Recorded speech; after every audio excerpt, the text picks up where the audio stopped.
Hi, everyone. I'm News 6 anchor Ginger Gadsden. And one of the stories it's just really caught a lot of people's attention lately.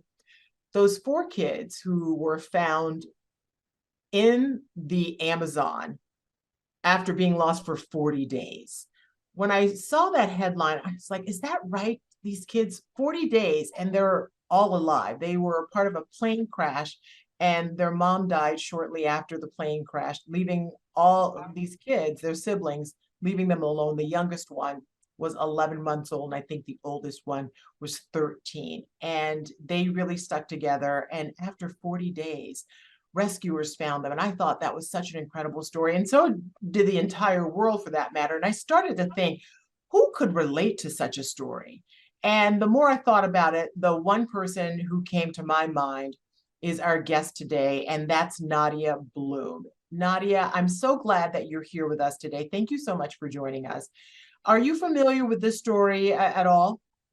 Somewhat, yes, ma'am. Yeah, Somewhat. yeah. And what did you think when you heard that these kids had been found after 40 days? I was just as surprised as you are, especially since one of them was only 11 months old. They'd all been orphaned.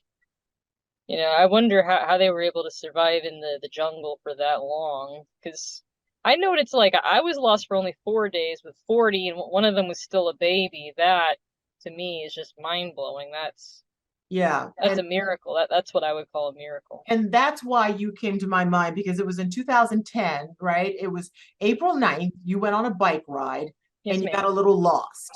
Hmm. And that loss turned into you being gone and missing and a all out search for you for 4 solid days.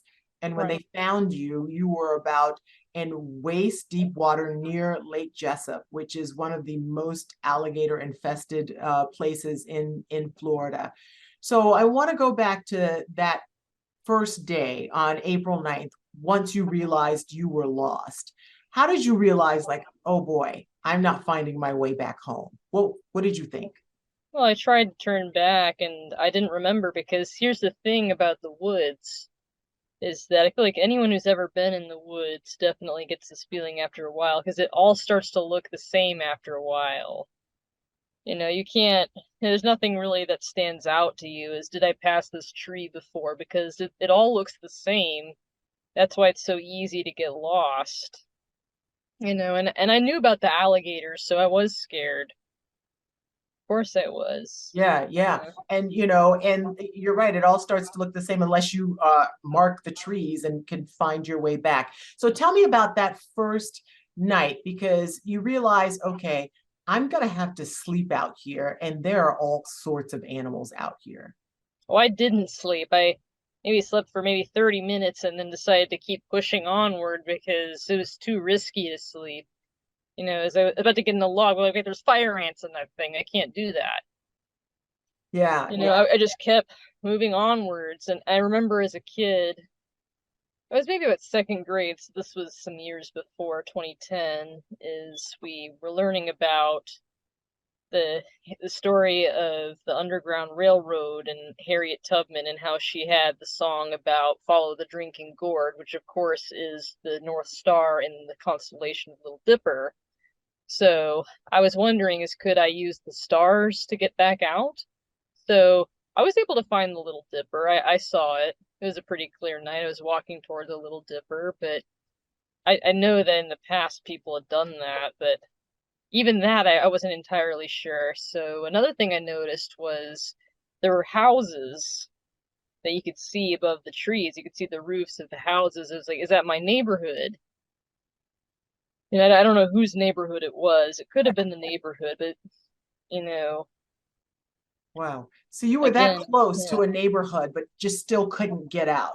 And right. you Because could every hear, time I tried to get closer, I got scratched up by all the yeah, branches. and you could hear Like I people, can't bleed, you could in hear the middle of people looking nowhere. for you, right? Did you hear them? The helicopters? Yeah. Oh, I heard all the helicopters. I could see them in the sky. I actually remember the pilot saying, "Is there a Nadia Bloom, 11 years old?" And sometimes I'd have hallucinations about the helicopters because I was lost, I was dehydrated, I was in the middle of nowhere. So I would hallucinate. And I remember one of them most notably I was walking in the woods and I thought I saw in the distance a big black police helicopter on the ground. And I thought, that's a police helicopter? Like, that's one of the rescue helicopters, right? Because the police and the fire department were out looking for me. So I was walking toward it because I thought the helicopter was there. They were waiting for me to get in so they could carry me out of the woods, but it was a hallucination. There was no helicopter. I would hear the helicopters and I would try to walk toward them, but that made me get even more lost because I was trying to follow the helicopters and I didn't know where anything was. Sure, you're following a helicopter that wasn't even really there. I did Didn't even not even exist. realize that. Yeah, yeah. So, that was some years ago, Nadia. You graduated high school. You're a college graduate now. You Yes. graduated in 2021, is that right? December 2021. Yeah, okay. But when you're 11 years old, do you still remember what all of that felt like and all the attention? Because I would imagine, so being so young, you were in fifth grade. Do you Yeah, understand what is happening surrounding you? Because you made national headlines. I did. That's how I found out firsthand about the American media circus, if you know what I mean. I mean, you're a journalist. You know what I'm talking I about. know. Yeah, it's a pretty crazy time. Yeah, I yeah, definitely remember those about the woods. Is that one thing I remember the most is I was kind of talking to myself. I would sing to myself. I would sing worship songs. I'd pray. Sometimes I'd sing songs I like I'd sing the Cats musical before, and I was singing the songs from that. I know it's a weird thing to say, but I did. But I remember after about the second day, I stopped talking at all. I didn't say anything. I just thought in my head, but none of it came out my mouth because all I could think of was, I don't want anything I say to be my last words. oh wow. The second day was when I realized no one had found me yet. Every time I saw a helicopter and tried to get close to it, it wasn't there. And I saw them after I was found, but I know people place signs that say, Nadia, if you see this, drink the water, blow the whistle, we love you. But I never ever ran into any of those signs in the woods. Yeah. So I asked you when I spoke with you, it's like, oh, did you take some snacks with you or have some water? And you're like, if by snacks you mean, the stuff that you found out in nature. Tell me a little bit about what you ate and how you knew that it was okay to eat. Well, this is Florida. There were water hyacinth plants growing all over the swamp, okay? And I mean, I'm a Girl Scout. I know certain things you shouldn't eat, like poison ivy. We all know don't eat that. We all know what that is. But there are these water hyacinths growing in the swamp, and there are bugs crawling all over them. They were eating the water hyacinth, and the bugs didn't die, so I figured, oh well, I'm gonna eat it. Yeah. And I'm not Robinson Crusoe. I didn't randomly come across things that had been left behind by other people who were lost. You know, I just had to find things in the woods and eat those. And Yeah. by things in the woods, I meant the water hyacinth. I know I did not drink the water. I know that water's bad, but the water hyacinth, I would eat those every now and then Yeah. to survive. Yeah. I mean, it tasted like a wet salad, so it wasn't too bad. But And it helped you survive too, because I would yeah, I imagine you mean, it got some was food, and I didn't die from it, so that was really all that mattered. all positive things, all positive things. Is there anything that you took away from that time? Because it was when they found you, you were covered in head to toe in bug bites and Yes. and you I talked still about have scars from it. but I I still would have a few imagine, I scars. would imagine. So as an adult today, are there things that you learned from being in lost for 4 days as an 11-year-old girl that help you navigate things today?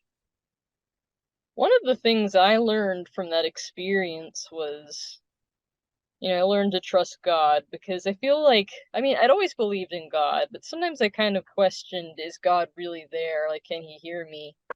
But he delivered me from the woods, so that experience really helped me in my faith. Another thing I learned was that I wasn't sure that I was even able to survive all that. And they actually even extended the missing child search date because of what happened with me. Because it was 3 days, but they found me in 4 days. So honestly, I'm surprised that, yes, I was a Girl Scout before that, as I mentioned, but I'm surprised that I was 11 and able to do that. Like you're talking about your story with the four kids in the Amazon. And I'm surprised I was able to do that. I feel like one of the things I learned from that was that I, I'm able to survive things I didn't know I could. Humans are resilient creatures. Yeah, you're And there's telling no shame in eating the water hyacinth, no, you listen, know? if it's gonna save your life, if it's gonna It save your, does. because honestly, I'm listening and I revisited your story because we all knew about it.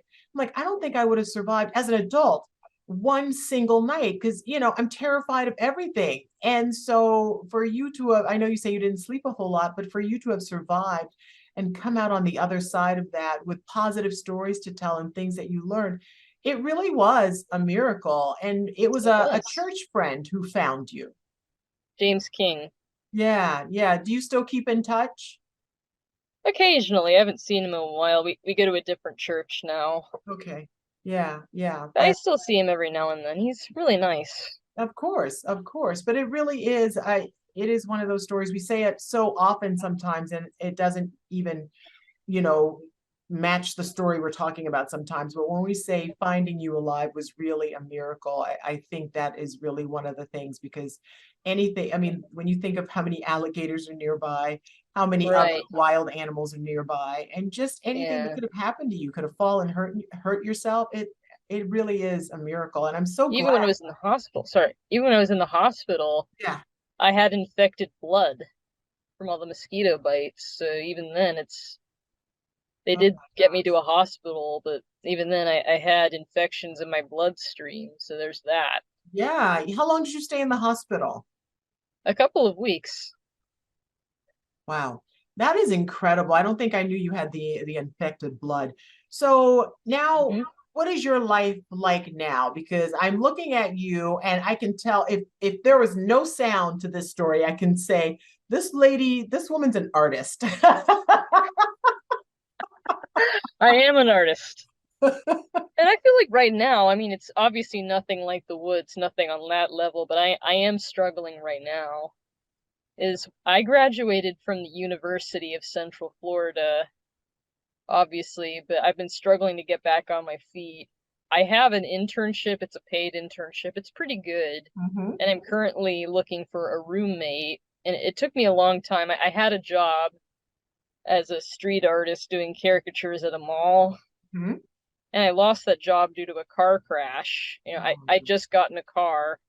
I finally was able to save up and get a car. oh, I'm sorry to hear that you were in a My crash. car my car got repaired. I'm fine. I wasn't seriously injured and I got my car back. It was repaired, but Mhm. right now I'm still looking for a roommate because I really want independence. I'm trying to start my own life. And Sure. obviously I know this is nothing on the level of the woods, but I still feel like that sometimes, like I'm in a different sort of woods and like I'm trying to get out of that. Yeah, it's another, you're trying to survive again on your own. Right. I want to be on my own. I want to be able to get back out there and start my life. I know my age group likes to make those silly little Facebook memes, but the ew, adulting, or whatever juvenile word, babyish word they call it. But I'm ready. I'm ready to grow up. I'm ready to start my life. And it's been tough. And I'm still an artist. I'm still drawing. I'm working on a series of artwork, children's books, and I want to turn it into a TV show one day. I have no idea how I'm going to do that yet, but I'm outlining a plan for what I want each character to be. I'm writing a children's book. I've developed all these characters, but right now I feel like I'm going through another tough time. So even though the woods is behind me, thank God, I'm still going through something right now. It's really tough. I'm Yeah. sorry to get that personal on this No, interview. I know it's going no, to be on but live television, but you talk about your faith getting you through, and I feel like you can rely on that again. But if there's someone out there who will watch the story or see you, what kind of work are you looking for? What kind of job are you looking for? illustration and character design. I've applied many times to Disney animation to design characters and do illustration. They keep turning me down. even though I have a portfolio and everything, I'm on Behance. But the thing is that I want to be an artist. I love characters, everything about designing characters, storytelling, things like that. I want to illustrate children's books. I want to design characters. I want to have my own characters. I want to have my own books and television series for children and adults alike to enjoy. And in the woods, I'm going to put that experience in the stories. Let the miracle live on. Maybe, use it to help other people with these stories because I feel like there's so much life experience I've gathered over the years that how could I not do children's books? How could I not do a series for children and adults alike to enjoy? I have so many plans. I don't know what to do with them yet, but Yeah, yeah, that's what I want there's to a do. lot. There's a lot to unpack there, but I feel like if you talk about your resilience and being lost, but then being found, and then still having a bit of a struggle now, I feel like young girls and just anyone in general can really learn a lot from your story. And Right. what I take away is that you have to keep, you said you kept moving forward, you just kept I moving, did.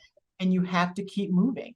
And I feel That's why I feel like it's my duty like, to yes, make these children's stories, to make a cartoon series, is because I want to entertain people, of course, but I also want to get people to think. I want to inspire them. I want to maybe change the way they look about their own lives. Because I feel like today we market hopelessness to young people. I mean, think about all the comedy sketches and humor, like, you'll never own a house, everything is going to get worse, and we play that off as comedy, but I don't like the fact that we market, hopelessness to my generation, and message is we sending, we right? don't need more hopelessness in the world, you Yeah, we need know. more hope. We need more We Nadia. do. And that's what I want to do, Yes, yes. you Well, know. how close are you to finishing your children's book? I've written the I'm writing the story out.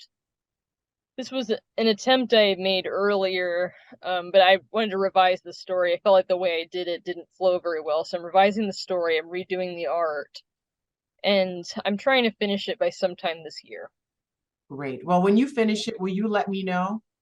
Yes, ma'am.